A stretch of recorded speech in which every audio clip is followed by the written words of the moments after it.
हरे कृष्णा।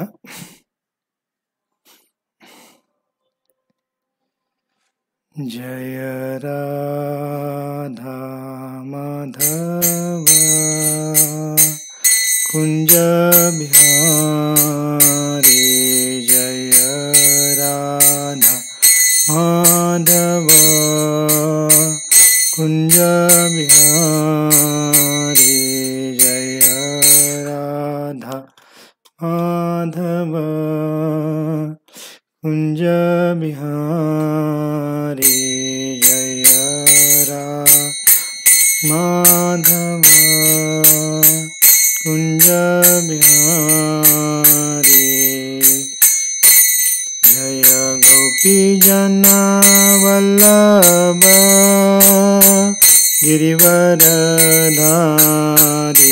जय गोपी जना वल्लभ गिरिवरधारी। जय गोपी जना वल्लभ गिरिवरधारी। जय गोपी जना वल्लभ गिरिवरधारी। यशोदानंदन भज जनरंजन। यशोदानंदन भज जनरंजन। यशोदानंदन भज जनरंजन। यशोदानंदन भज जनरंजन। यशोदानंदन भज जनरंजन। यशोदानंदन भज जनरंजन। यमुना तीरावनचारी।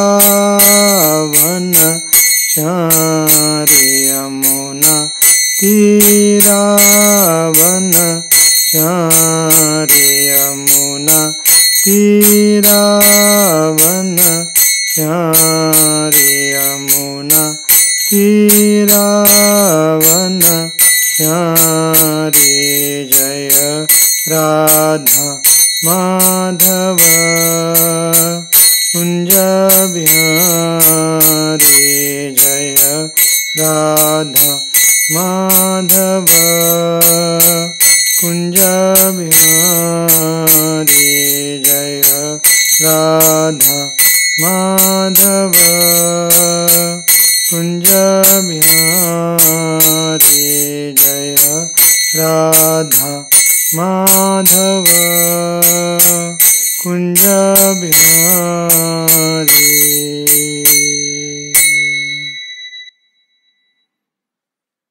श्री श्री राधा गोपाल भगवान की जय।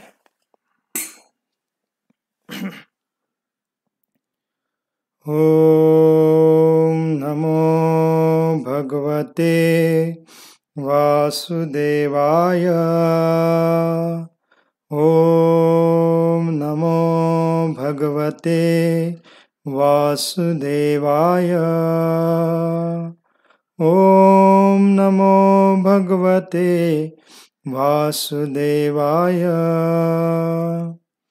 नमो विष्णुपादाय कृष्णपृष्ठाय भूतले श्रीमते भक्तिवेदांत स्वामिन् इति नामिने। नमस्ते सारस्वती देवे गौरवाणी प्रचारिणे। निर्विशेष शून्यवादी पाश्चात्यदेशतारिणे। जय श्री कृष्ण चैतन्य प्रभु नित्यानंद। श्री अद्वैत गदाधर श्रीवासादि गौरभक्तवृंद। हरे कृष्णा कृष्णा कृष्णा हरे हरे। हरे राम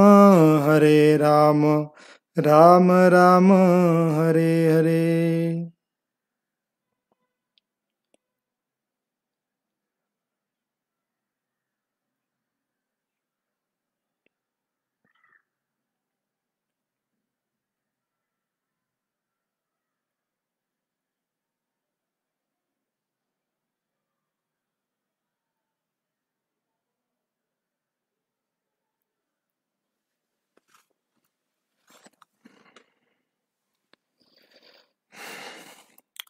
हरे कृष्णा. तर सर्व भक्तांचं पुन्हा एकदा आजच्या आपल्या भागवतम क्लासमध्ये विशेष स्वागत आहे.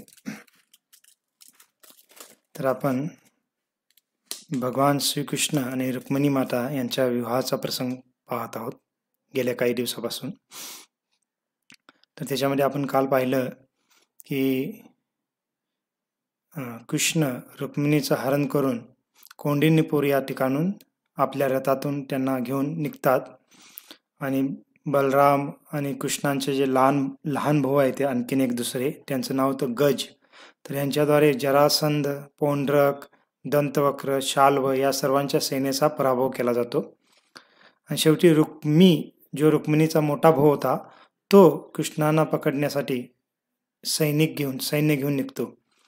आणि कृष्ण रुक्मिणीला पण पराजित करतात आणि शेवटी त्याचा वधच करणार होते. परंतु रुक्मिणी माता काय करते, भगवान श्रीकृष्णांना विनंती करते. का? कारण एक बहीण आहे, बहिणीला आपल्या भावाबद्दल प्रेम आहे. आणि जरी रुक्मिणीच्या इच्छेविरोधात शिशुपालशी तिचा विवाह ठरवला होता, तरीही रुक्मिणी माता आता कृष्णाला रुक्मीचा वध करण्यापासून अडवते किंवा त्यांना अभयदान देण्यासाठी विनंती करते. आणि कृष्ण काय करतात, मग रुक्मिणीला मारत नाहीत, परंतु त्याला दंड तर दिला पाहिजे. आणि त्यासाठी मग कृष्ण काय करतात, रुक्मिणी जो आहे त्याच्या डोक्यावरचे जे केस आहेत, त्याच्या दाढी आहे किंवा मिशा आहे, त्याला विचित्र पद्धतीने, विद्रूप पद्धतीने ते कट करतात आपल्या धारदार तलवारीने आणि त्याला एक विद्रूप बनवतात. मग एक मिनिट मी आपला फोटो पण दाखवतो, आपल्या भक्तांनी चित्रित केलेला फोटो आहे.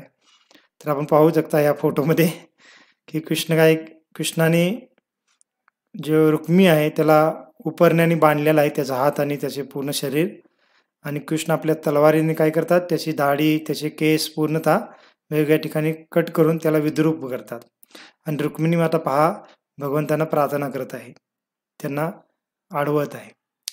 मग आपण काल चर्चा केली की ह्याच वेळेला तिथं बलरामजी आले आणि बलरामजी मग कृष्णाला रागवतात. वास्तविक कृष्णाने काही चुकीचे केलेलं नव्हतं, कारण रुक्मी स्वतःच युद्ध करण्यासाठी आला होता आणि क्षत्रियांचा हा धर्मच आहे, युद्धामध्ये जर पराजित झालेल्या व्यक्तीला मग त्याची हत्या करणं, त्याला बंदी बनवणं हे एक युद्धाचा नियमच आहे. आणि त्यामुळे बलरामजींना पण ते चुकीचं वाटलं नव्हतं. परंतु रुक्मिणी माता फार रुदन करत असताना किंवा फार रुक्मिणीला वाईट वाटत होतं त्याचं, कशासाठी की माझ्या भावाला अशा पद्धतीने अपमानित केलं म्हणून. आता कृष्णांवर रुक्मिणीचं फार प्रेम आहे, त्यामुळे त्यांच्यासोबत ती पळून आलेली आहे. परंतु आता ही स्थिती पाहून रुक्मिणीच्या हृदयामध्ये थोडं कृष्णांप्रती थोडं रोष निर्माण होता. तर तो रोष प्रेम भावनेतूनच आहे. जसं एका पती पत्नीमध्ये कधी काही पत्नीच्या विरोधात पतीने काही कार्य केलं तर तात्कालिक पत्नीच्या हृदयामध्ये थोडा क्रोध निर्माण होतो. पतीप्रती प्रेमभाव आहे, परंतु थोडा तात्कालिक क्रोध येतोच. आणि तशा वेळेला जर एखाद्या नातेवाईकामधल्या एखाद्या वरिष्ठ व्यक्तीने त्या पतीला येऊन रागवले किंवा थोडं त्यांनी केलेलं कार्य चुकीचं आहे असं म्हणले, तर पत्नीला तेव्हा हृदयामध्ये थोडा आनंद होतो किंवा त्यांना म्हणजे संतुष्टी वाटते की ठीक आहे, माझ्या पतीने चुकीचं कार्य केलं, माझं ऐकलं नाही, परंतु त्यांना रागवणारे कोणतर आहेत. आणि हे पाहून पत्नीला थोडं चांगलं वाटतं, आपल्या हृदयामध्ये प्रेम आहे परंतु तरी पण चांगलं. तसंच जेव्हा रुक्मिणी रुदन करत होती, तिला वाईट वाटत होतं, तेव्हा बलरामजी मग रुक्मिणीला थोडं चांगलं वाटावं ह्यासाठी येऊन काय करतात, कृष्णाला थोडं रागवतात. म्हणतात की हे तर आता आपले संबंधित बनलेले आहेत, कोण, रुक्मी, आणि त्याच्यासोबत तू असं करणं योग्य नाहीये असं बलरामजी कृष्णाला म्हणतात. आणि लगेच बलरामजी रुक्मीला सोडतात पण त्याला बंधनातून. आणि मग आता रुक्मिणीकडे पाहून बलरामजी बोलू लागतात, कारण रुक्मिणी आता रडत आहे, फार तिला वाईट वाटलेलं आहे, दुःख झालेलं आहे. मग तिची सांत्वना करण्यासाठी ते म्हणतात की हे साध्वी, रुक्मिणीला म्हणतात की हे साध्वी, बलरामजी म्हणतायत की तुझ्या भावाला विद्रूप केले या गोष्टीमुळे चिंतित होऊन तू आमच्या विषयी असूया बाळगू नकोस. म्हणजे तुझ्या भावांना आम्ही अपमानित केलं म्हणून तू कृष्णाप्रती किंवा आमच्या यादवांप्रती तुझ्या हृदयामध्ये असूया म्हणजे तिरस्कार बाळगू नकोस असं ते म्हणतात. आणि पुढे म्हणतात बलरामजी की मनुष्याला त्याच्या दुःखाचं किंवा सुखाचं दोन्ही गोष्टीचं दायित्व स्वतःला स्वीकारावं लागतं, कारण प्रत्येकाच्या जीवनामध्ये त्याच्या कर्मानुसार सर्व काही घडत असतं. आणि पहा, म्हणजे पहिला बलरामजी कृष्णाला रागवतात, पण आता रुक्मिणीला पण समजून सांगतायत की तसं पाहायला गेलं तर म्हणजे त्यांच्या सांगण्याचा अर्थ हा होता की कृष्णाने केलं ते योग्यच आहे. का? कारण रुक्मी होता तो स्वतःच कृष्णावर आक्रमण करतो आणि त्यामुळे तसं पाहायला गेलं तर कृष्णाने तिची हत्याच केली पाहिजे होती. परंतु तुझ्या विनंतीने त्यांनी त्याला अभय दिलेला आहे. परंतु एक क्षत्रिय धर्म म्हणून त्याला काहीतरी दंड दिलाच पाहिजे आणि त्यामुळे कृष्णाने तसं केलेलं आहे. आणि त्यामुळे तू काय कर, तू राग मानू नको आमच्याबद्दल. आणि पुढे म्हणतात की ब्रह्मदेवाने निर्माण केलेल्या क्षत्रिय धर्मानुसार एका भावाला कधी कधी आपल्या भावासच मारावे लागते. मग क्षत्रिय धर्मच एवढा कठोर आहे की क्षत्रिय धर्मामध्ये कधी कधी दोन भावामध्येच युद्ध होतात आणि त्या युद्धामध्ये एक क्षत्रिय धर्म म्हणून एका भावाला दुसऱ्या भावाला मारावं लागतं.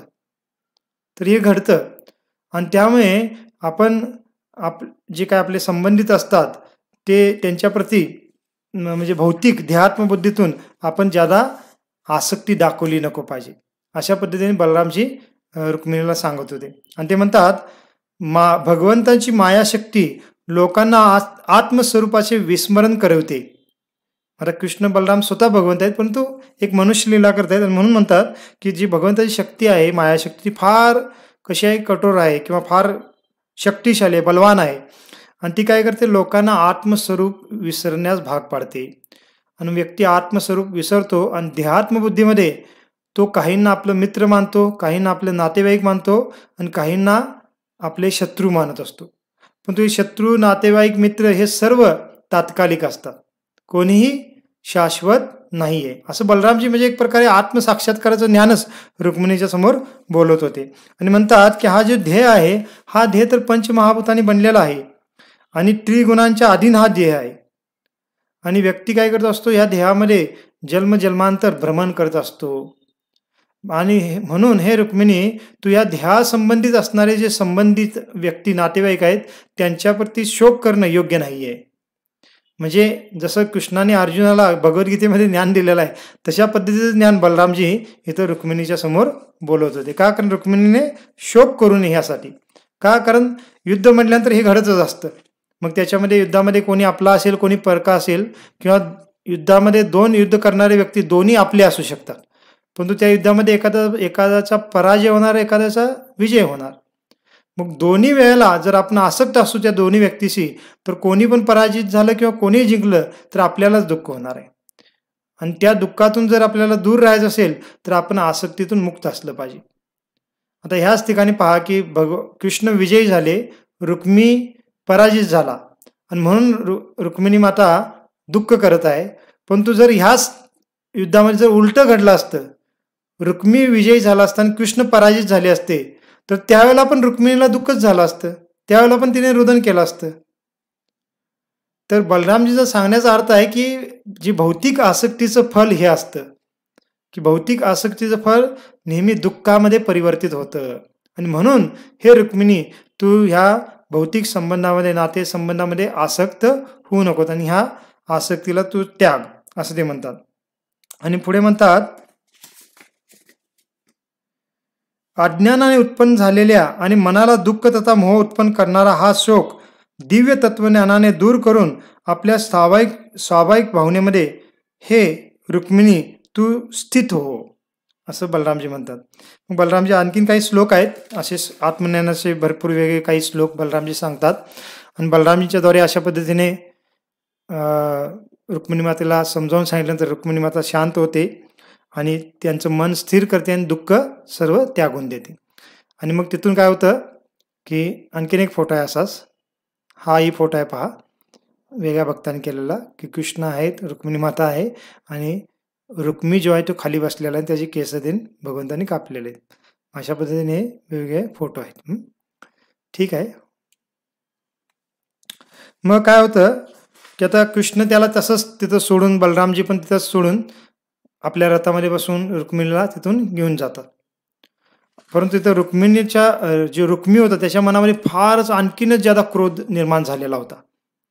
कारण त्याला कृष्णाला हरवायचं होतं आणि संधी मिळाली तर तो कृष्णाला मारणारच होता, परंतु त्याला काहीच करता आलं नव्हतं. उलट कृष्णाने त्यालाच अशा पद्धतीने अपमानित करून काय केलं होतं, सोडून दिलं होतं. आणि सोडून दिलं म्हणजे त्याला आणखी ज्यादा अपमान वाटत होता स्वतःचा. कारण पूर्वीचे जे क्षत्रिय होते ते फार अभिमानी असत होते त्यांच्यावर दया दाखवणं म्हणजे त्याला फार ते अपमानित कार्य वाटत होतं. त्याच्यापेक्षा तुम्ही माझा वध करा, हत्या करा. त्या हत्येमध्ये त्यांना स्वतःला फार मोठेपण वाटत होतं. म्हणजे समोरच्या राजाकडून मारलं जाणं म्हणजे त्यांना शूरवीर कार्य वाटलं जात होतं. परंतु कृष्णाने तर त्याला सोडून दिलं. मग आता रुक्मिणीनं काय प्रतिज्ञा घेतली होती की मी कृष्णाला हरवेन, त्याचा वध करेन आणि रुक्मिणीला परत घेऊन येईन आणि तेव्हाच मी कौंडिन्यपूर ह्या राज्यामध्ये किंवा त्या राजधानीमध्ये प्रवेश करेन, अन्यथा करणार नाही, असं त्यांनी प्रतिज्ञा घेतली होती. परंतु आता तो पराजित झाला होता आणि त्यामुळे तो काय करतो, लज्जित होऊन आता तो परत कौंडिन्यपुरीमध्ये जातच नाही. आणि म्हणलेला की तो आता राज्य कारभार त्यागून तपस्या करण्यासाठी जाणार होता. पण त्याचे काही मंत्री होते, काही साथीदार होते, ते त्याला समजवतात आणि ते असं वनामध्ये जाण्यापासून रोखतात. मग तो काय करतो की कौंडिन्यपूरमध्ये जर जात नाही, पण तो त्याच ठिकाणी मग काय करतो, भोजकट नावाचं एक शहर स्थापित करतो आणि दुसरं राज्य स्थापन करतो तिथं. म्हणजे भोजकट नावाचं जे शहर होतं ती त्याची राजधानी बनते आणि त्या आजूबाजूला तो राज्य आपलं स्थापन करतो आणि कौंडिन्यपूरमध्ये जातच नाही, तिथंच राहून तो आपलं नवीन राज्य स्थापन करून तिथं राहू लागतो. आणि रुक्मिणीला भगवंत जेव्हा असं दंडित करत होते त्याच दरम्यान यादवांच्या सेनेने जे रुक्मीची सेना होती एक अक्षोणी, त्या सेनेला पूर्णतः पराभूत केलेलं होतं. मग अशा पद्धतीने सर्वांचा पराभव झाला. रुक्मी शेवटी राहिलेला त्याचाही पराभव झाला. कृष्ण बलराम यादवांची सेना आनंदाने आता द्वारकेकडे कूच करू लागते आणि द्वारका नगरीमध्ये पहिलाच त्यांना वार्ता समजली होती की कृष्णाने आता रुक्मिणीला प्राप्त केलेला आहे आणि कृष्ण रुक्मिणीला घेऊन विजयी होऊन एकदम आनंदाने द्वारकेकडे येत आहेत. मग काय होतं, द्वारकेमध्ये पहिलाच सर्व तयारी सुरू होते कृष्ण आणि रुक्मिणीचं स्वागतासाठी आणि द्वारका नगरी फार सुंदर पद्धतीने सजवली जाऊ लागते. मग द्वारकामध्ये म्हणलं की द्वारकाची वासी होते, जे द्वारकामधले जे काही प्रजा होती ते पण फार आनंदित होतात. सर्वांच्या घरामध्ये जणू काय आपल्या घरचाच उत्सव आता साजरा होणार आहे अशा पद्धतीने सर्वजण तयारी करू लागतात. जसं एखाद्याच्या घरामध्ये विवाह सोहळा होणार असेल तर त्या घरामध्ये फार लगबग आपल्याला दिसेल. प्रत्येकजण इकडे धावपळ करताय, तयारी करताय, काय ना काही प्रत्येकजण प्रत्येक वेगवेगळ्या कार्यामध्ये व्यस्त आहे असं आपल्याला दिसेल. तर तशा पद्धतीने पूर्ण द्वारकेचं स्वरूप झालं होतं. प्रत्येकजण आपल्या आपल्या घराला सजवत होतं.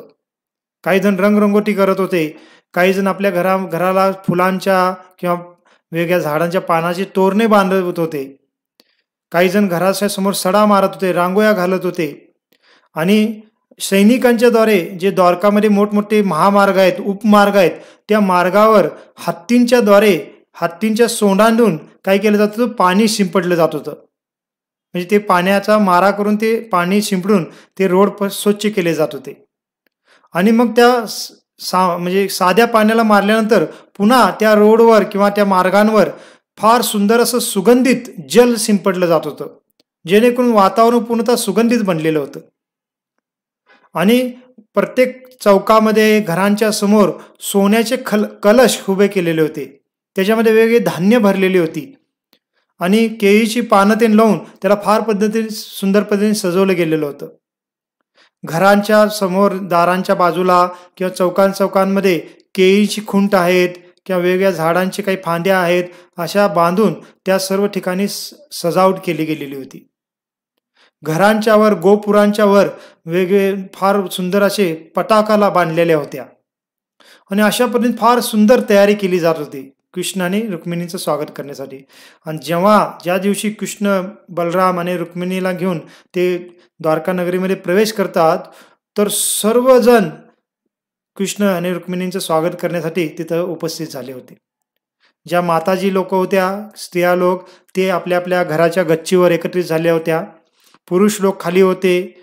जे वाद्य वाजवणारे ते फार सुंदर असे वाद्य वाजवले जात होते. नगारे, तुताऱ्या, विणा, मृदुंग असे फार वेगवेगळे वाद्य वाजवले जात होते.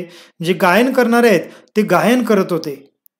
आणि गायन काय करत होते बरं, तर म्हणलेलं आहे की ज्या पद्धतीने कृष्णाने कौंडिन्यपूरमध्ये जाऊन सर्व राजांचा पराभव केला आणि रुक्मिणीचं हरण केलं, हा जो सर्व प्रसंग आहे हा प्रसंगच गायनाच्या रूपामध्ये गायला जात होता.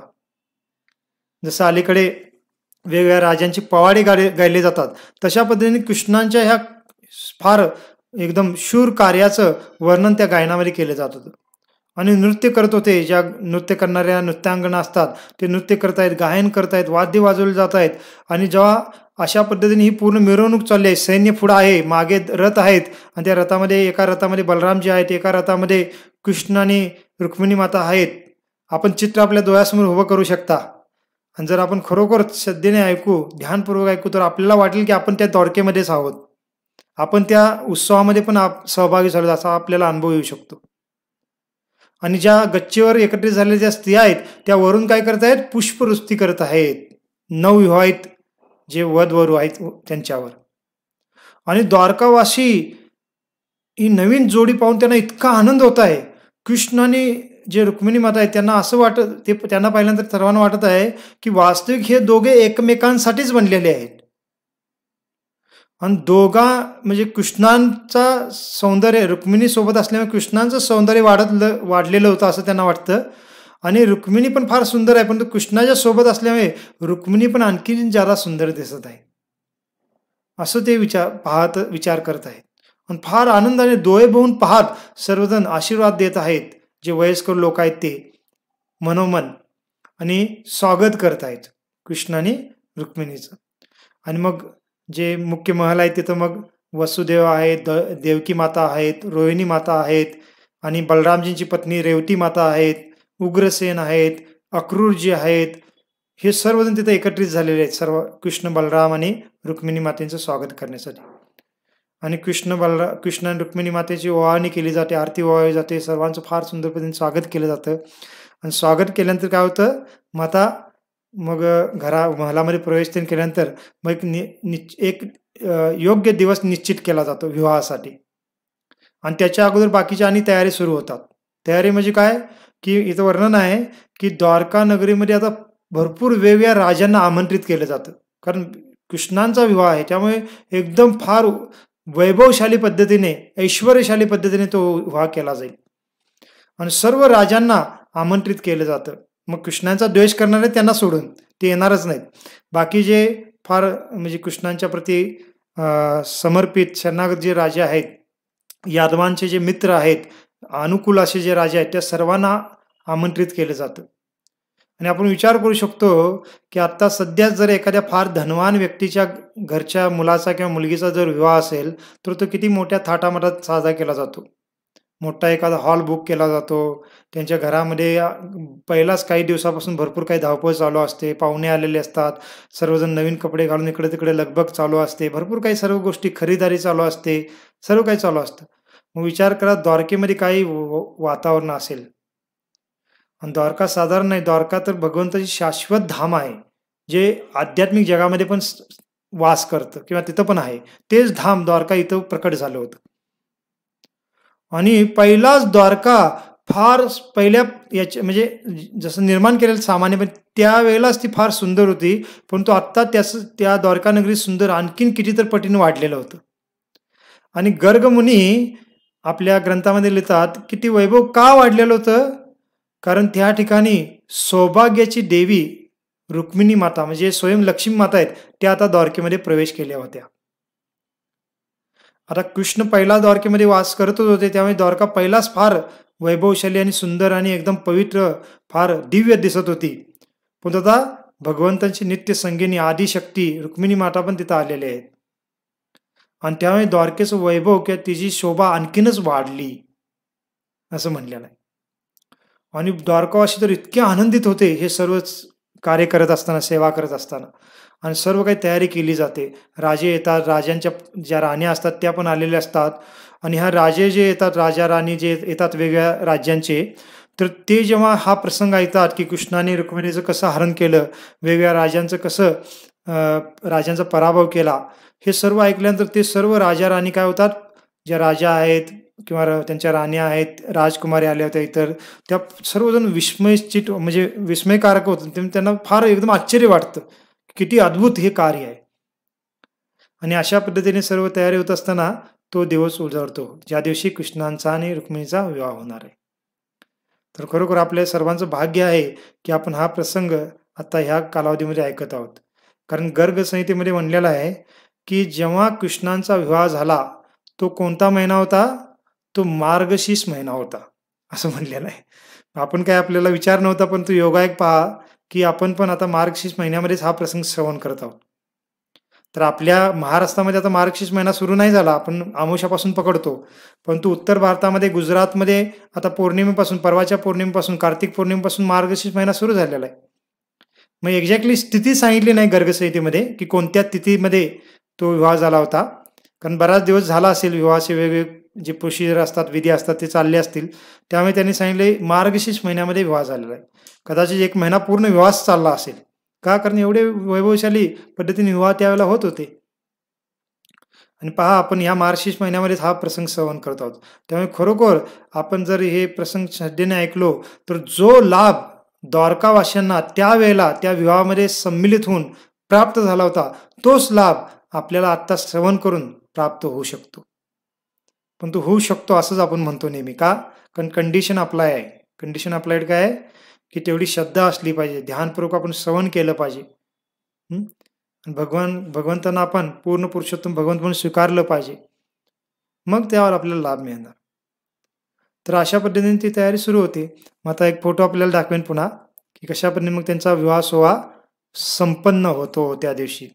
मग आता विवाह सोहळ्याच्या दिवसाचं ज्यादा असं विस्तारित वर्णन नाही ग्रंथामध्ये, पण तेवढंच वर्णन आहे की मग त्या निश्चित दिवशी मग काय होतं, फार थाटामाटात कृष्णाने जे रुक्मिणी माता आहेत त्यांचा विवाह साजरा होतो. मग विवाहाच्या वेळेला ज्या वसुदेव आहेत, देवकी माता आहेत, रोहिणी माता आहेत, हे एकदम फार थाटामाताने त्या विवाह समारंभामध्ये इकडे तिकडे वावरत होते. का? कारण विवाहाच्या कार्यक्रमामध्ये जे आई वडील असतात ते फार आनंदाने काय करत असतात, तिथं वावरत असतात. का? कारण त्यांच्यासाठी फार ती विशेष गोष्ट आपल्या मुलाचा किंवा आपल्या मुलीचा विवाह होत आहे. तसंच वसुदेव, देवकी, रोहिणी माता ज्या होत्या किंवा वसुदेवांच्या आणखीन इतर पत्नी होत्या, त्या सर्वांचा म्हणजे भाव तसा होता. बलदाव जे आहेत, रेवती माता आहेत बलदावजींच्या पत्नी, त्या पण फार आनंदाने त्या कार्यक्रमामध्ये सर्व काही गोष्टी करत होत्या. उग्रसेन महाराज होते, अक्रूरजी होते, उद्धवजी होते, सर्वजण त्या लग्न सोहळ्यामध्ये वेगवेगळ्या गोष्टी कार्य करत तिथे सहभागी होत होते. वसुदेव आहेत, देवकी माता आहेत, ते वेगवेगळ्या राजांना स्वागत करून त्यांना वेगवेगळे उपहार देत होते. त्यांचं स्वागत करून त्यांना विशेष काय करत होते, स्थान प्रदान करत होते. मग अशा पद्धतीने सर्व काही आपल्या भागात जसं विवाह सोहळा होतो त्या पद्धतीने सर्व काही विवाह सोहळा चालला होता. आणि सर्वांनी फार सुंदर असे वस्त्र परिधान केले होते, अलंकार घातलेले होते. आणि आपण पाहू शकतो याच्यामध्ये ज्या सखी आहेत, म्हणजे इतर ज्या स्त्रिया आहेत, ते काही वाद्य वाजवत आहेत, गीत गात आहेत. आणि अशा पद्धतीने काय होतो, भगवान श्रीकृष्णाचा त्या ठिकाणी विवाह सोहळा संपन्न होतो. श्री रुक्मिणी कृष्ण भगवान की जय. तर ह्याला संस्कृत भाषेमध्ये आणखीन हा एक फोटो आहे, हा पण फोटो आहे पहा. ह्याच्यामध्ये कृष्ण रुक्मिणी मातेच्या गळ्यामध्ये हार घालत आहेत, म्हणजे मंगलसूत्र घालत आहेत. तर अशा पद्धतीने भक्तांनी वेगवेगळे फोटो किंवा हे चित्रित केलेले आहेत. आपण विचार करू शकतो कसा विवाह सोहळा तो चालू असेल. आणि मग विवाह झाल्यानंतर काय होतं की कृष्ण आणि रुक्मिणी माता म्हणजे जसं वर वधू बसतात सर्वांच्या आशीर्वाद स्वीकारण्यासाठी किंवा भेटवस्तू स्वीकारण्यासाठी, तर तसं ते एका ठिकाणी थाप म्हणजे बसतात. आणि म्हणलेलं हे जे राजा किंवा राजकुमारी, त्यांच्या राण्या या वेगवेगळ्या राज्यातून आले होते, तर त्या सर्वांनी भरपूर काही वेगळे उपहार आणलेले होते, भेटवस्तू आणलेल्या होत्या. कारण कृष्ण पूर्ण पुरुषोत्तम भगवान सर्व गोष्टींचे स्वामी ते आहेत. आणि त्यांच्या विवाहामध्ये मग आपण काय देऊ शकतो, परंतु प्रत्येकजण प्रेमाने काय केलं होतं, काही ना काही उपहार, भरपूर काही वेगळे उपहार घेऊन आले होते. आणि ते उपहार कृष्ण आणि रुक्मिणी मातेला अर्पण करत होते. आणि कृष्ण बलराम पण, कृष्ण आणि रुक्मिणी माता त्या आनंदाने उपहाराला स्वीकारत होते. आणि अशा पद्धतीने काय होतं, तो जो लग्नाचा किंवा विवाहाचा सोहळा त्या दिवशी संपन्न होतो. आणि ह्या कार्याला दक्षिण भारतामध्ये रुक्मिणी कल्याणम असंही म्हटलं जातं. मग रुक्मिणी आणि कृष्णांचा जो विवाह झाला किंवा प्रभू रामचंद्र आणि सीतामातेचा विवाह झाला, तर ह्याला कल्याणम पण म्हटलं जातं दक्षिण भारतात. कल्याणम म्हणजे काय की सीता कल्याणम. सीता कल्याणम म्हणजे सीता मातेचं त्या दिवशी कल्याण झालं, सर्वोच्च कल्याण. सर्वोच्च कल्याण म्हणजे काय, प्रभू रामचंद्र त्यांना पती म्हणून मिळाले, याच्यापेक्षा आणि सर्वोच्च कल्याण काय असू शकतं? किंवा रुक्मिणी मातेला आज भगवान श्रीकृष्ण पती म्हणून प्राप्त झाले, मग याच्यापेक्षा आणि सर्वोच्च कल्याण काय असू शकतं? म्हणून दक्षिण भारतामध्ये काही ठिकाणी सीता आणि भगवान प्रभू रामचंद्रांचा विवाह सोहळा संपन्न केला जातो. काही ठिकाणी विष्णू भगवंत आणि लक्ष्मी मातेचा विवाह संपन्न केला जातो त्या तिथीनुसार. काही ठिकाणी कृष्ण आणि रुक्मिणीचा विवाह संपन्न केला जातो. अजूनही वर्षातून त्या वेळेला केला जातो. आणि त्या उत्सवाला ते काय म्हणतात?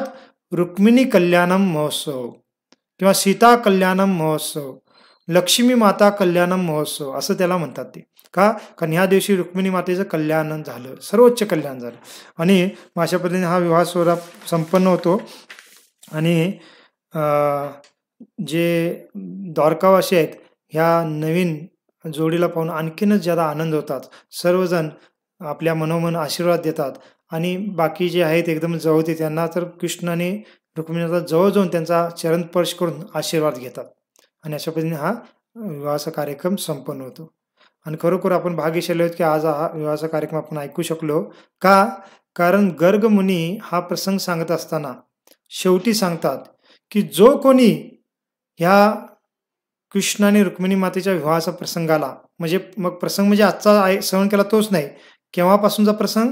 रुक्मिणी मातेने कृष्णाला जे पत्र लिहिलं होतं तेव्हापासूनचे आत्ता विवाह झाल्याचा प्रसंग जो कोणी श्रद्धेने, भक्तिभावाने आणि विश्वासाने श्रवण करतो तर काय होतं? तर गर्गमुनी म्हणतायत की त्याचं वर्तमान जीवन पूर्णतः वैभव आणि ऐश्वर्यशाली बनतं.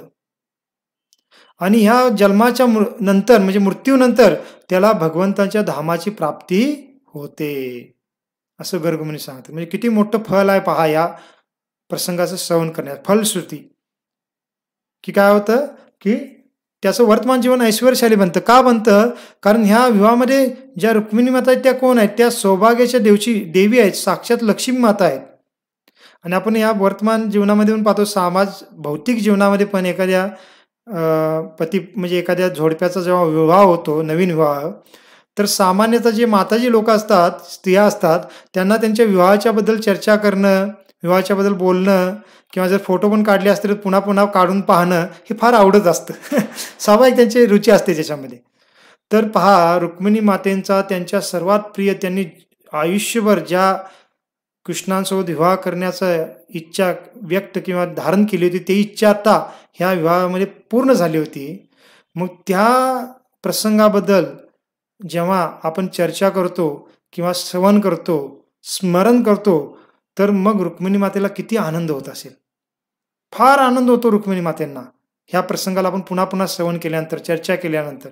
म्हणजे एक प्रकारे रुक्मिणी मातेंना आपण त्यांच्या विवाहाची आठवण स्मरण करून दिल्यासारखं आहे. जसं त्या एखाद्या माताजींना तुमच्या विवाहामध्ये असा आम्ही आनंद घेतला होता, तुमचा विवाह फार चांगला झाला होता, असं त्यांनी सांगू लागलो आपण नवीन लग्न झालेल्या एखाद्या माताजींना, तर त्यांना फार आनंद होईल ते ऐकायला. तर तसंच रुक्मिणी माता, कारण रुक्मिणी माता जरी आदिशक्ती आहे तर त्यांना पण भावना आहेत आणि फार प्रसन्न होतात. आणि म्हणून म्हणलेलं आहे त्या व्यक्तीचं जीवन ऐश्वर्य आणि वैभवाने संपन्न बनतं. मग ते भौतिक ऐश्वर्य पण, धनसंपत्ती पण त्याला भरपूर विपुल प्रमाणात मिळते आणि मानसिक शांती, संतुष्टी ती पण लाभते. कारण आपण सांगितलं की खरी लक्ष्मीचा वास म्हणजे काय? की त्याच्या जीवनामध्ये संतुष्टी असली पाहिजे, मग ती खरी लक्ष्मीचा वास आहे. मग त्याच्याकडे भौतिक धनसंपत्ती पण येईल आणि हृदयामध्ये संतुष्टीचा अनुभव पण तो करेल, जो कोणी ह्या कथेला पुन्हा पुन्हा श्रवण करेल. आणि एवढंच नाही तर मृत्यूच्या नंतर, ध्येय त्यागल्यानंतर त्याला भगवंताच्या धामाची, मोक्षाची प्राप्ती होईल, असं गर्गमुनी सांगत आहेत. पहा किती लाभ आहे या कथेचं श्रवण करण्याचा. पण तो लोकांना याच्यावर विश्वास नसतो आणि भक्तांना पण वाटतं एकदा ऐकल्यानंतर होतं. मग परवा आपण सांगितलं एकदा ऐकून हे सर्व होणार नाही, यासाठी आपण याला पुन्हा पुन्हा ऐकलं पाहिजे. नित्यम भागवत सेवया.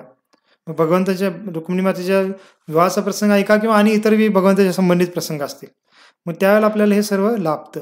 आणि त्यामुळे खरोखर आपण भाग्यशाली आहोत की या कोरोना व्हायरसच्या कालावधीमध्ये किंवा आता हे सर्व इकडे तिकडे चालू असताना आपण भगवंताच्या कथा एवढ्या कालावधीपासून ऐकत येत आहोत. आणि त्याच प्रसंगामध्ये या मार्गशीर्ष महिन्यामध्येच आपण भगवंतांच्या विवाहाचा प्रसंग श्रवण करत आहोत. तर खरोखर विशेष कृपा नक्कीच आपल्या सर्वांना प्राप्त होणार कृष्ण आणि रुक्मिणी मातेची. तर अशा पद्धतीने हा रुक्मिणी मातेचा विवाह संपन्न होतो. तर सर्व भक्तांचा धन्यवाद की आपण सर्वजण कार्यक्रमाला उपस्थित राहिला. विवाह सोहळा चांगला पार पडला आणि त्यानंतर मग आता पुढचा प्रसंग सुरू होतो. आता पुढचा प्रसंग जो अध्याय आहे भागवतमधला, तर तो रुक्मिणी आणि भगवान श्रीकृष्णांचा जे पुत्र आहे प्रद्युम्न त्यांच्या जन्माचा प्रसंग आहे. तो प्रसंग आपण थोडा चर्चा उद्या करू. तर त्याच्या अगोदर एक 5-10 मिनिटं 10 मिनिटं एक राहिलेले आहेत. तर ह्याच जो प्रसंग आहे रुक्मिणी हरणचा, ह्याच्यावरनं थोडा एक विषय आपण थोडा चर्चा करू. तो म्हणजे काय की आजकाल बरेच लोक म्हणजे वर्तमान कलियुगामध्ये बरेच काही व्यक्ती किंवा लोक काय करतात की भगवंतांच्या ह्या प्रसंगाचं अनुकरण करण्याचा प्रयत्न करतात. अनुकरण म्हणजे काय की आजकाल आपण पाहतो की आजकाल समाजामध्ये जे तरुण मुलं असतात, तरुण मुली असतात, तर बऱ्याच वेळेला अशी मुलं मुली काय करतात, एकमेकांकडे शारीरिक सौंदर्याच्या प्रती आकर्षित होऊन काय करतात, अशा पद्धतीने आपल्या घरच्यांना त्यागून बाहेर इकडे तिकडे पळून जाऊन विवाहातीन करतात आणि त्याच्यामध्ये ते स्वतःला फार म्हणजे आपण काहीतरी विशेष कार्य केलेलं आहे अशा पद्धतीने ते समजत असतात. आणि अशी जी मुलं मुली असतात जे आपल्या घरच्या लोकांना तीन त्यागून इकडे तिकडे जाऊन लग्न तीन विवाहातीन करतात, तर ते लोक ती मुलं किंवा मुलगी असतात ते आपल्या कार्याला भगवान श्रीकृष्णांच्या अशा लीलेचं किंवा अर्जुनाने पण सुभद्रा मातेचं हरण केलं होतं, तर अशा काही शास्त्रातील प्रसंगाचं उदाहरणं देऊन स्वतःच्या कार्याला योग्य ठरवण्याचा प्रयत्न करत असतात. मग आपल्याला पाहायला मिळतं समाजामध्ये असं बरंच घडतं. तर आपण पाहिलं पाहिजे की आपल्या ह्या भौतिक कार्याचा भगवंतांच्या कार्याशी तुलना करणं हे फार मोठं अपराध आहे किंवा ते चुकीचं आहे. कारण भगवान श्रीकृष्णाने जे काही कार्य केलं किंवा अर्जुनाने पण जे काही कार्य केलं होतं ते कार्य आपल्यासारख्या इंद्रिय भोगाच्या आहारी जाऊन केलेलं कार्य नव्हतं. कारण कृष्णाने जे रुक्मिणी माता आहेत या नित्य संगिनी आहेत. रुक्मिणी माता त्यांची नित्य संगिनी आदिशक्ती आहे त्यांची. आणि सर्वात महत्त्वपूर्ण गोष्ट म्हणजे आजकालची जी मुलं असं कार्य करतात, तर कृष्णांच्या किंवा अशा वेगळ्या आपल्या वैदिक ग्रंथातील प्रसंगाचं उदाहरणं देऊन आपल्या कार्याला योग्य ठरवत असतात. पण तो या प्रसंगामध्ये जर पाहिलं आपण, तर कृष्णाने रुक्मिणी मातेचं हरण केलं, पण तो याच्यामध्ये पाहतो आपण, याच्यामध्ये रुक्मिणी मातेचे जे आई वडील होते त्यांची पण इच्छा होती. भीष्मक राजा आणि त्यांची जी पत्नी होती त्यांची पण इच्छा होती की कृष्णाचीच आपल्या मुलीचा विवाह व्हावा, रुक्मिणीचा. आणि रुक्मिणी मातेची पण इच्छा होती कृष्णाची माझा विवाह व्हावा. पण तो फक्त रुक्मी काय करतो, द्वेषापोटी एकदम आपल्या अधिकाराचा दुरुपयोग करून तो रुक्मिणीचा विवाह शिशुपालाशी करत होता. मग भगवंताने हे जे कार्य केलेलं आहे हे काही त्यांच्या आई वडिलांच्या विरोधात केलेलं नाहीये, तर उलट त्यांनी भगवंतांनी काय केलेलं आहे, रुक्मिणीच्या आई वडिलांची इच्छा पूर्ण केलेली. आणि रुक्मी काय करतो, स्वतःचा स्वार्थ साधण्यासाठी हे कार्य करणार होता. आचार्य सांगतात, शास्त्रामध्ये सांगितलेलं की रुक्मी शिशुपालाशी का विवाह करणार होता रुक्मिणीचा, कारण जो जरासंध होता तो जरासंधाचं काय नियोजन होतं की तो स्वतः चक्रवर्ती राजा बनणार होता. आणि त्यामुळे त्याने जवळजवळ 20,000 राजकुमाराला बंदी बनवलं होतं. पुढे जाऊन तो पण प्रसंग येतो. आणि रुक्मी जो होता त्याला माहित होतं की जरासंध पुढे जाऊन चक्रवर्ती राजा बनू शकतो आणि हा शिशुपाल त्या जरासंधाचा मित्र आहे. आणि मग मी जर शिशुपालाशी जर माझ्या बहिणीचा विवाह केला तर मला जरासंधाची विशेष कृपा प्राप्त होईल. जरासंध मला फार सहाय्य करेल किंवा मित्र म्हणून मला भरपूर काही राजकीय लाभ होईल. आणि ह्या उद्देशाने रुक्मिणीचा विवाह कृष्णाशी करत होता, माफ करा, शिशुपालाशी करत होता. मग ह्या ठिकाणी आपण पाहतो तर उलट कृष्णाने जे काही कार्य केलेलं आहे ते त्यांच्या आईवडिलांच्या विरोधात नाही, तर उलट आईवडिलांना प्रसन्न देण्यासाठी त्यांची इच्छा पूर्ण करण्यासाठीच कार्य केलेलं आहे. तर हा जरा एक लीलेमधला तो प्रसंगाचा मुद्दा झाला. पण तो सांगण्याचा त्याच्यापेक्षा पुढची गोष्ट म्हणजे कृष्ण कोण आहेत. कृष्ण स्वयंपूर्ण पुरुषोत्तम भगवंत आहेत. आणि भगवंतांच्या कार्याचं आपण अनुकरण करू शकत नाही. भगवंताने रुक्मिणीचं हरण केलं म्हणजे आम्ही पण आमच्या भौतिक जीवनामध्ये असं करू शकतो असं जर मुलं म्हणत असतील तर त्यांना आपण म्हणू शकतो की भगवंताने गोवर्धन पर्वत पण उचललेला आहे. तुम्ही उचलू शकता का? नाही. किंवा भगवंताने अग्निभक्षण केली, अग्नीला गिलंकुट केलं, मग तुम्ही किमान एखादा कोळशाचा तुकडा जर जळता कोळशाचा तुकडा जर खाऊन दाखवला तर तुम्ही ते करू शकता असं आम्ही मानू. पण तो लोक काय करतात, भगवंतांच्या म्हणजे स्वतःचं काही इंद्रिय भोगाचं कार्य योग्य ठरवण्यासाठी भगवंतांच्या काही अशा गोष्टींना आधार बनवतात. पण तो भगवंतांनी इतर दुसऱ्या काही भरपूर गोष्टी केलेल्या आहेत, त्या गोष्टी त्यांना करता येत नसतील तर त्याचा काही ते उल्लेख करणार नाहीत. आणि म्हणून शास्त्रामध्ये सांगितलं की आपण भगवंताच्या कार्याचं अनुकरण करू शकत नाही किंवा केलं नको पाहिजे. आपण भगवंतांच्या उपदेशांचं अनुसरण केलं पाहिजे. अनुसरण म्हणजे काय, की भगवंतांनी काय केले ते आपण करू शकत नाही, परंतु जे भगवंतांनी भगवद्गीतेरूपी उपदेश केलेला आहे तो उपदेश आपण आपल्या जीवनामध्ये पालन करण्याचा प्रयत्न केला पाहिजे. परंतु तो उपदेश कोणी जाणून घेण्याचा प्रयत्न करत नाही, पालन करण्याचा प्रयत्न करत नाही, परंतु अशा पद्धतीने भगवंतांच्या कार्याचं अनुकरण करण्याचा प्रयत्न करतात आणि आपल्या कार्याला योग्य ठरवण्याचा प्रयत्न करतात. आणि अर्जुनाने पण सुभद्रा मातेचं जे हरण केलं त्यामध्ये पण तसंच स्थिती आहे की देवकी माता आहे, वसुदेव आहेत, कृष्ण आहेत, या सर्वांची इच्छा होती की सुभद्राचा विवाह अर्जुनाशी व्हावा, परंतु फक्त बलरामजींची इच्छा होती की सुभद्राचा विवाह दुर्योधनाशी करायचा. मग आता बलरामजी काही राजकीय लाभासाठी ते करत नव्हते. बलरामजीचा भाव वेगळा आहे, ते आपण समजू पण शकणार नाही. ती लीला आहे बलरामजीची की बलरामजी एक भगवंतांच्या लीलेमध्ये एक विशेष भाव निर्माण करण्यासाठी तसं कार्य करत आहेत. परंतु त्या ठिकाणी पण पाहतो की अर्जुनाने जे सुभद्राचं हरण केलं ते वसुदेव देवकी यांची इच्छा होती किंवा कृष्णाची इच्छा होती म्हणूनच केलं. परंतु आजकाल हे अनुकरण करणारे मुलं असतात, तरुण मुलं मुली, हे काय करतात की त्यांच्या आई वडिलांची अनुमती नसते, संमती नसते, फक्त दोघं एकमेकांकडे शारीरिक सौंदर्याप्रती आकर्षित झालेले आहेत आणि फक्त स्वतःचा आनंदाचा विचार करून त्या आपल्या आई वडिलांना दुःख देऊन काय करतात, त्यांचा भावनेचा विचार न करता ग्रह त्यागून निघून जातात. आणि त्याच्यासाठी आणखीन कारण म्हणजे फक्त हे भगवंताच्या कथाच नाहीत, तर आजकाल जे फिल्म्स येतात वेगवेगळे भरपूर काही, त्या फिल्म्समध्ये पण असंच दाखवलं जातं. वास्तविक ते भगवंताच्या कथाचं पण काही लोकांना कथा पण माहीत नसतील, एवढे आता ते आपल्या वैदिक ज्ञानापासून दूर गेलेले आहेत. ज्यादा प्रभाव तर आजकाल फिल्मचाच असतो. म्हणजे वेगळे पिक्चर फिल्म्स येतात, टीव्हीवर पण वेगळ्या मालिका चालू असतात, त्याच्यामध्ये हे सर्व हेच दाखवलं जातं. म्हणजे फिल्म काढणारे पण भगवंतांच्या ह्या प्रसंगामध्ये कृष्णाने असं केलेलं आहे, अर्जुनाने असं केलं, किंवा कृष्णाचा एक मुलगा होता साम नावाचा, त्यांनी पण त्यांची जी पत्नी होती लक्ष्मणा त्यांना हरण करून आणलं होतं. मग असे वेगळे प्रसंग सांगून हे फिल्म काढणारे किंवा वेगळे मालिका निर्माण करणारे लोक असं करत असतात आणि बाकीच्या लोकांना पण ह्याच गोष्टी पाहायला चांगलं वाटतं.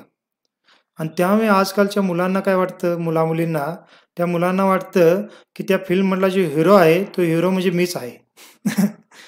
आणि त्या फिल्ममध्ये जी हिरोईन आहे ती हिरोईन म्हणजे मीच आहे असं त्या मुलीला पण वाटतं. त्या एखाद्या पिक्चरमध्ये जर जे दोघं मुले असे प्रेम करत आहेत, त्याला प्रेम पण म्हणू शकत नाही आपण, ते काम भावनाच आहे. आणि त्याच्यामध्ये काय दाखवलं जातं, त्यांच्या आई वडिलांना विलन किंवा खलनायकाप्रमाणे दाखवलं जातं. आणि मग काय होतं, ह्या मुलामुलींना काय वाटतं की आपल्या जीवनामध्ये पण आपले आई वडील म्हणजे खलनायकाप्रमाणेच आहेत आणि आपण म्हणजे त्या पिक्चरमधल्या हिरो हिरोईनप्रमाणे आहोत. आणि मग हे घर त्यागून निघून जातात आणि आपलं विवाह करून राहण्याचा प्रयत्न करतात. पण हे पूर्णतः मूर्खता आहे. कारण भगवंतांच्या कार्याचं, भगवंताच्या शुद्ध भक्तांच्या कार्याचं आपण अनुकरण करू शकत नाही. कारण काही लोक असं म्हणतात, कृष्णाने हे केलेलं आहे, अर्जुनाने हे केलेलं आहे, मग आम्ही का करू शकत नाही, असं ते म्हणतात. परंतु ही सर्व मूर्खता आहे. जसं एकदा 1-2 मिनिटं मी सांगेन थोडं. एकदा आम्ही म्हणजे जेव्हा आरवडीमध्ये होतो, आम्ही राहत होतो काही म्हणजे विट्यात येण्याच्या अगोदर आरवडीमध्ये जेव्हा राहत होतो, तर आरवडीमध्ये काय झालं की एक तासगावचे एक शाळेमधले शिक्षक होते. तासगावमध्ये एक माध्यमिक शाळा आहे आणि त्या शाळेमध्ये 11वी-12वी ज्युनियर कॉलेज पण होतं आणि त्या ठिकाणी ते एक शिक्षक आहेत ते. आणि ते आमच्या ओळखीचे होते, म्हणजे भक्त नाहीत पण तो एक वेल विशर आहेत. ते मंदिरात यायचे वरचेवर दर्शनासाठी आणि आमच्यासोबत जरा ओळख होती त्यांची. मग एक दिवस आम्ही मंदिरामध्ये ते आले होते आणि ते मग थोडे आम्ही बोलत बसलो होतो आणि त्यांच्या काही शंका होत्या, चर्चा चालू होती आणि चर्चा चालत असताना हा विषय निघाला. कारण ते कॉलेजमध्ये स्कूलमध्ये शिकवतात. तर ते म्हणत होते, प्रभूजी आजकालचा जो तरुण वर्ग आहे तो इतका बिघडलेला आहे, फार बिघडलेला आहे आणि काही त्यांना आई वडिलांच्या प्रती, आपल्या पालकांच्या प्रती आदर राहिलेला नाहीये. आणि तात्कालिक सुखासाठी एखाद्या मुलाकडे आकर्षित होऊन ते लगेच काय करतात, आपल्या आई-वडिलांना त्यागण्यासाठी तयार होतात. निघून जातात. असं ते सांगत होते. कारण त्यांनी पाहिलं असेल त्यांचे कारण शिक्षक आहेत बऱ्याच ठिकाणी त्यांना अनुभव आला असेल. आणि ते बोलता-बोलता मला म्हणाले, की "प्रभूजी सर्व ठिकाणी आता सर्व म्हणजे एकदम नुसतं मुलांच्यामध्ये सैराटगिरी चालू आहे." असं म्हणाले ते मला. आता मग मी ऐकत होतो मला काही कळालं नाही. आता मी ठीक आहे असं चालू आहे आणि ते सैराटगिरी चालू आहे असं ते एक शब्द वापरला त्यांनी. मग आता आम्ही काय मंदिरात राहतो आम्हाला ते काही कळलं. मग मी काय केलं, एक 2 दिवसानंतर मालगावची एक 2-3 कॉलेजची मुलं आली होती मंदिरमध्ये. मालगावमध्ये पण आपला प्रचार चालतो. मग ती कॉलेजची मुलं आहेत, भक्त आहेत. मग ते सेवेसाठी आली होती.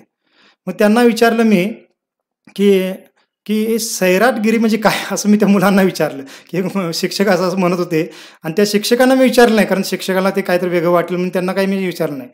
मग त्या मुलांना जेव्हा विचारलं, तर ती मुलं म्हणली, "प्रभूजी काय सांगायचं तुम्हाला?" असंच म्हणू लागले, की काही कालावधीपूर्वी असा एक मराठी पिक्चर आला होता आणि त्याच्यामध्ये एक हिरो हिरोईन दाखवलेले आहेत आणि ते असं घर सोडून पळून जातात, विवाह करतात आणि असं ते हा पूर्ण पिक्चर आहे आणि तो फार पिक्चर गाजलेला आहे असं म्हणले ते.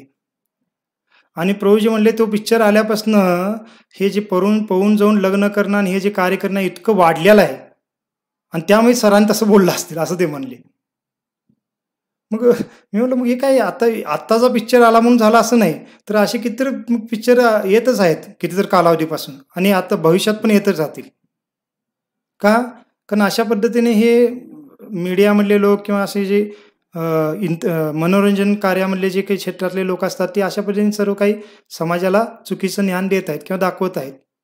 आणि आजकालची पिढी पण त्याने प्रभावित होऊन त्यांना वाटतं की मग जसं मगाशी मी म्हटलं त्यांना वाटतं की मी म्हणजे त्या पिक्चरमधला हिरोच आहे किंवा मी म्हणजे त्या पिक्चरमधली हिरोईनच आहे असं वाटतं त्यांना. आणि अशा पद्धतीने ते कार्य करतात. परंतु हे पूर्णतः अधार्मिक कार्य आहे. का? कारण शास्त्रामध्ये सांगितलेलं आहे, की विवाह एक संस्कार आहे आणि त्या विवाहाच्याद्वारे ते मुलगी किंवा मुलगा दोघं मिळून गृहस्थ आश्रममध्ये प्रवेश करतात. तो एक आश्रम आहे. आश्रम म्हणजे ज्या ठिकाणी भगवंतांना केंद्रबिंदू ठेवलं जातं, केंद्रबिंदू बनवलं जातं त्याला आश्रम म्हणतात. मग ब्रह्मचारी आश्रम आहे, गृहस्थ आश्रम आहे, संन्यासी आश्रम आहे. कारण ह्या सर्व ठिकाणी ते आश्रमचे लोक भगवंतांना केंद्रबिंदू ठेवून त्यांची आराधना करत असतात. गृहस्थ आश्रममध्ये त्या पती-पत्नीने भगवंतांना केंद्रबिंदू ठेवून भक्ती करायची आहे आणि आपल्या जीवनाचं सार्थक करायचं आहे. आणि त्यासाठी म्हणलेल्या विवाह सोहळ्यामध्ये आपण आपल्या वरिष्ठांचे आशीर्वाद घेऊन, त्यांच्याकडून विशेष म्हणजे कृपा आशीर्वाद घेऊन आपण त्या आश्रममध्ये प्रवेश करायचा असतो. परंतु आजकाल ह्या सर्व पिक्चर किंवा टीव्हीवरच्या वेगळ्या मालिका आणि इकडं-तिकडं होऊन मुलं इतके बिघडलेत. त्यांना काय आहे, त्याचा उद्देश काय आहे? फक्त स्वतःचा शारीरिक आनंद. मग अशा वेळेला त्यांना त्यांचे आई-वडील नाराज होतात, त्यांचे नातेवाईक नाराज होतात. मग त्यांना त्यांचा आशीर्वाद मिळतो का? नाही मिळत. मग ठीक आहे त्यांनी पळून जाऊन एकत्रित आले, कदाचित एकत्र राहत पण असतील, परंतु त्यांच्या आई-वडील किंवा त्यांचे जे नातेवाईक संबंधित लोकं त्यांच्यावर प्रसन्न नाही आहेत. आणि मग अशा लोकांचं वैवाहिक जीवन कधीही सुखी बनत नाही. एखाद्या पिक्चरमध्ये दाखवलं जातं, की ते पळून गेले, फार आनंदाने राहत आहेत, सुखाने राहत आहेत असं दाखवलं जातं आणि त्याला पाहून ह्यांना पण वाटतं, की आम्ही पण असंच जीवन जगू. ही मूर्खता आहे. पिक्चरमध्ये दाखवलं म्हणून तसं होईल असं नाही. आणि अशांचं जीवन मग पुढे जाऊन फार त्यांच्या जीवनामध्ये प्रतिकूल परिस्थिती निर्माण होते. का? कारण त्यांनी वरिष्ठांना नाराज करून ते इंद्रियभोगाचं कार्य स्वीकारलेलं आहे. आणि हे सर्व आहे. त्यामुळे मी हा विषय का घेतला? कारण भगवंताने जे रुक्मिणी हरण केलेलं आहे, ह्या कार्याला पकडून कोणी चुकीचा अर्थ काढला नको पाहिजे किंवा जर कुणी आपल्याला बोलत असेल, एखादा अभक्त व्यक्ती, कारण भगवंताची निंदा करणारे, कृष्णांची निंदा करणारे बरेच लोक असतात. आणि निंदा करण्यासाठी मग हेच कार्य ते सांगतात आपल्याला. आपल्यासोबत जर चर्चा करू लागले कोणी असं, तर बघा कृष्णाने गोपींच्या सोबत नृत्य केलं, परस्त्रियांच्या सोबत किंवा रुक्मिणीचं हरण करून आणलं. किती त्यांनी अनैतिक कार्य केले, चुकीची कार्य केली. मग आत्ताच्या समाजातील मुलं-मुली करत असतील, तर त्याला तुम्ही का चुकीचं ठरवता? असं स्वतःला फार उदारमतवादी म्हणून घेणारी लोक बरेच असतात आणि बोलत असतात. परंतु जर त्यांच्याच घरात असं जर घडलं त्यांच्या मुलीसोबत किंवा मुलासोबत, मग त्यांना कळेल की याच्यामध्ये किती दुःख आहे. का? कारण ज्या आई-वडिलांनी आपल्या मुलीला तळहाताच्या फोड्याप्रमाणे एकदम काळजीने वाढवलेलं असतं, शिकवलेलं असतं, ती मुलं काय करतात? एक 5-6 महिन्याचा एखाद्या मुलाबरोबर किंवा मुलीबरोबर 5-6 महिने, एखादं वर्ष फक्त ओळख आहे आणि त्या शारीरिक आकर्षणापोटी अशा आपल्या आई-वडिलांना दुःखामध्ये लोटून निघून जातात. पुढे मागे विचार पण करत नाहीत. मग त्यांना प्रकृती मायादेवी कधी सुखी राहून देईल का? सुखी राहून देणार नाही कधी. है ना? तर ही स्थिती आहे. मग त्यामुळे आपण असं कोण आपल्याला सांगत असेल तर आपण हे त्यांना स्पष्टीकरण देऊ शकतो, की भगवान श्रीकृष्णाने कशा पद्धतीने रुक्मिणीचं हरण केलं किंवा अर्जुनाने हरण केलं, ते कसं योग्य होतं. कारण त्याच्यामध्ये आई-वडिलांची पूर्णतः संमती होती, अनुमती होती. हे एक पहिलं कारण. दुसरं, भगवंत स्वयं पूर्ण पुरुषोत्तम भगवंत आहेत. त्यांचं आपण अनुकरण करू शकत नाही. मग तुम्ही जर ते करायचं असेल तर तुम्ही अग्निभक्षण करून दाखवा, मग तुम्ही ते करू शकता. अन्यथा तुम्हाला तो अधिकार नाही. किंवा अर्जुन पण आहे. अर्जुन नरश्रेष्ठ होता, भगवंताचा शुद्ध भक्त होता. तसं तुम्ही भगवंताप्रती समर्पित व्हा, मग तुम्ही करू शकता. आणि त्याच्यामध्ये पण त्यांची सुभद्रांच्या आई-वडिलांची अनुमती होती.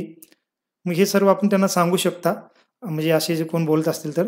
आणि त्यांना त्यांचं कार्य, त्या जे बोलणं आहे त्याचं आपण खंडन करू शकतो. आणि आता वर्तमान युगामध्ये पण हे का घडत आहे, त्याचं मूळ कारण त्या मुलांपेक्षा त्यांचे पालक असतात. हे पण आपण समजून घेतलं पाहिजे.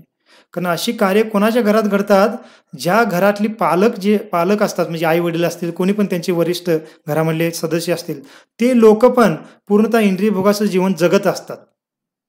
म्हणून त्यांची मुलं पण तशी होतात. ज्या घरामध्ये आई वडील स्वतः आध्यात्मिक जीवन जगत आहेत, भक्तियुक्त जीवन जगत आहेत, आपल्या मुलांना पण भक्तीचं ज्ञान देत आहेत लहानपणापासून, त्यांच्या घरामध्ये असे प्रसंग घडत नाहीत. परंतु ज्यादातर कुठेही आपण जेव्हा पाहतो तर त्यांच्या मुलांच्या द्वारे असं जेव्हा कार्य घडतं, तर पहिला आपण त्यांच्या आई-वडिलांचं स्थिती पाहू शकतो, की त्यांचे आई-वडील पण असं म्हणजे पैसा कमवा, मौज-मजा करा, आनंद घ्या भौतिक, धार्मिक कार्य काही करणार नाहीत, भक्तीचं काही कार्य करणार नाहीत. सर्व काही भौतिक आनंदाचं कार्य ते आई-वडील पण करत असतात आणि मुलांच्या सोबत करत आलेले असतात. मग मुलांना वाटतं, की आई-वडिलांना तर आनंद घेत आहेत, मग माझ्यासाठी जो आनंद आहे, तो आनंद प्राप्त करण्याचा मला पण अधिकार आहे. आणि ते पण तशा पद्धतीने कार्य करतात. मग हे सर्व मूर्खता किंवा कलियुगाचा प्रभाव ह्या आता स्थितीला चालू आहे. आणि त्यामुळे आपण ह्या गोष्टींकडे ज्यादा हे न करता, कोणी बोलत असेल तर आपण भगवंताच्या कार्याला किती श्रेष्ठ मानून त्या पद्धतीने समजून घेतलं पाहिजे. ठीक आहे, आपण इथं थांबूया. 2-3 मिनिटं पुढे गेलो आपण. आणि उद्या मग आपण आता पुढचा प्रसंग पाहू, की कशा पद्धतीने मग प्रद्युम्न जे रुक्मिणीचे पुत्र, त्यांचा जन्म होता आणि पुढे काय प्रसंग होतात ते आपण पाहू. तर ठीक आहे, आपण आपल्या सर्वांचं फार फार धन्यवाद. आपण वेळ काढून इथं आजच्या कार्यक्रमात सहभागी झाला. आणि पुन्हा शेवटी मी सांगेन, की खरोखर आपल्याला आज विशेष लाभ झाला आहे, कारण आज आपण रुक्मिणी आणि भगवान श्रीकृष्णाच्या विवाहाचा प्रसंग श्रवण केलेला आहे. आणि त्या श्रवणाच्या रूपात आपण त्या कार्यक्रमामध्ये उपस्थित राहिलेलो आहे. श्रील प्रभुपाद की जय. अनंत कोटि वैष्णव वृंद की जय. निताय गौर प्रेमानंदे. हरि हरि बोल. नमस्ते नर सिंहाय. नमस्ते नर सिंहाय. प्रह्लाद लाद दायिने.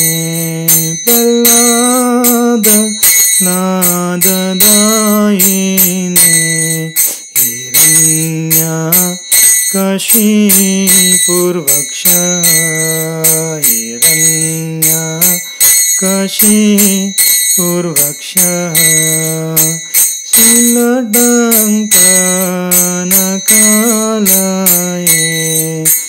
शिलटङ्कनकालये.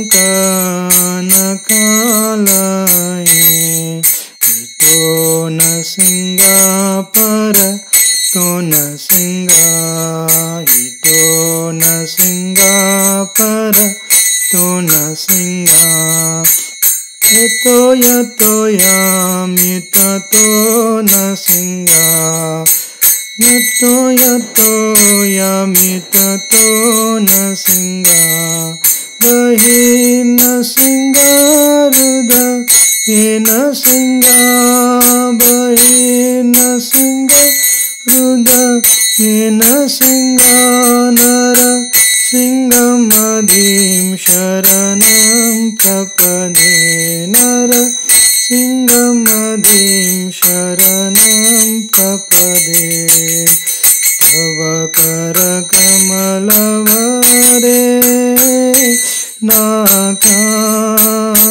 अद्भुत सिंहाम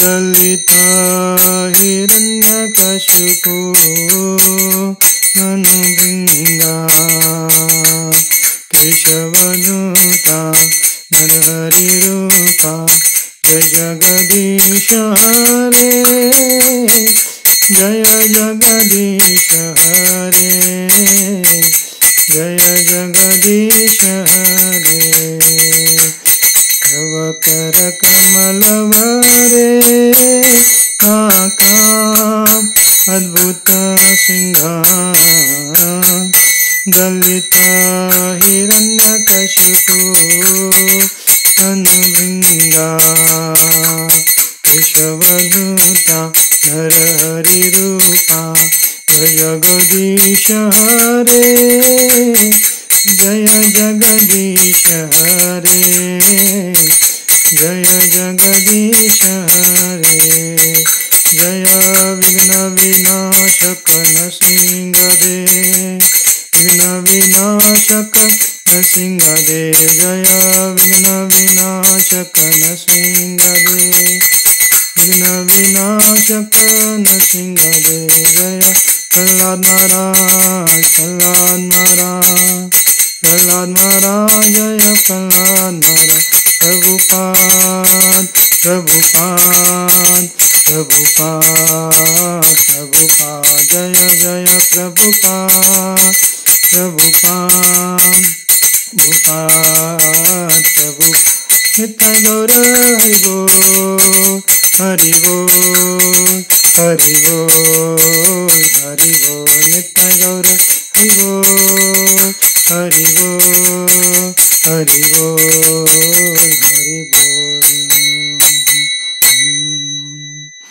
भक्ति विघ्न विनाशक भक्त वत्सल श्री नरसिंह भगवान की जय। भक्त राशि प्रहलाद महाराज की जय। शील प्रभुपाद की जय। निताय गौर प्रेमानंदे हरि हरि बोल। हरे कृष्णा।